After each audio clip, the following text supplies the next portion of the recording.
about, Carter? The medical. The medical? Aye. Will I have to take all my clothes off? Pardon? Will she grab hold of me and make me cough to see if I've got flat feet? It's not you they'll examine, Carter, it's me. They want to look at my tummy with a torch and see if baby's satisfied with his accommodation. Oh, well, don't tell him he's been having a party in there or they'll have the council round to turf him out. Oh, Les. Who would have thought it would all have turned out like this? What? That night, 2 months ago. What night? You remember, Les? Pat and Carter was away on a long weekend. All there was in the house was you, me, and a crate of glucose stout. Now do you remember? I were up all night. That stout gave me jip with me indigestion. I'm not talking about indigestion. I'm talking about 23 minutes past 2 in the morning. I'm talking about that magic moment when you undid the top button on your pyjamas. And all you could hear was a throbbing and a pulsating and a sighing. And you opened your mouth to speak and then you changed your mind and you closed it again. What was you going to say, Les? What was it? I think we've got mice in Cockloft again. Mrs. Brandon, please.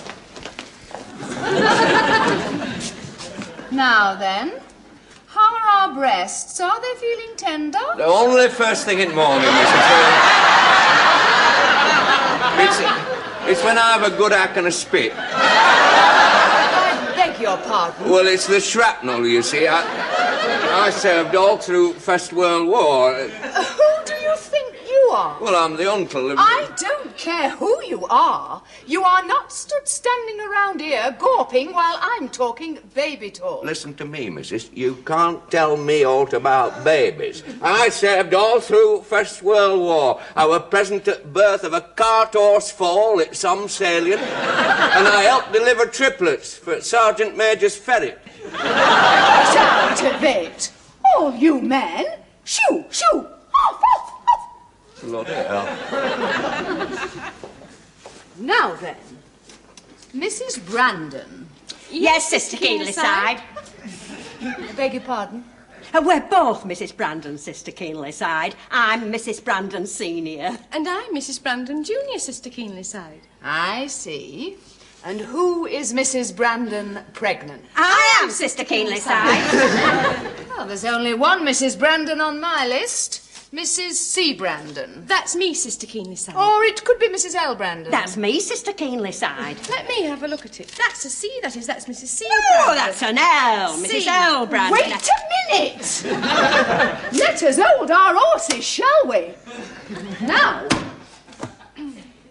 according to my records, only one of you is pregnant. That's me, Sister Keenlyside. Did you both bring a sample in with you? Yes, I gave mine to Mort. Hey, Mort! Huh? Hey, you remember that bottle I gave you to give to the doctor?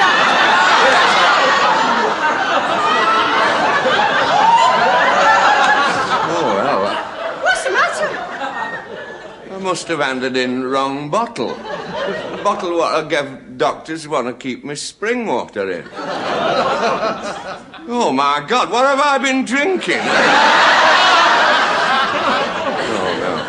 No, thank God for that. That's me spring water. This is your sample, Anna.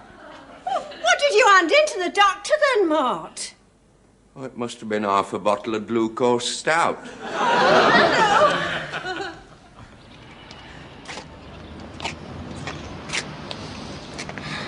Well, they analysed the bottle of stout. All right. What with prognosis? She is not pregnant. Good. But they said the stout was slightly on the flat side.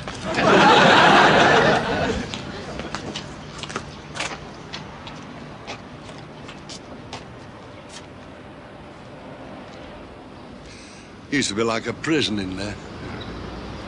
Cold, damp, echoing with boredom. Steel bolts clanking, shutting you off from the outside world. Locking you in with your own long, brooding, dismal thoughts. Dismal, aye. Damp, aye. boring? Not half. 8 hours at a stretch. And not a sight nor a sound of those you hold nearest and dearest. Your women folk.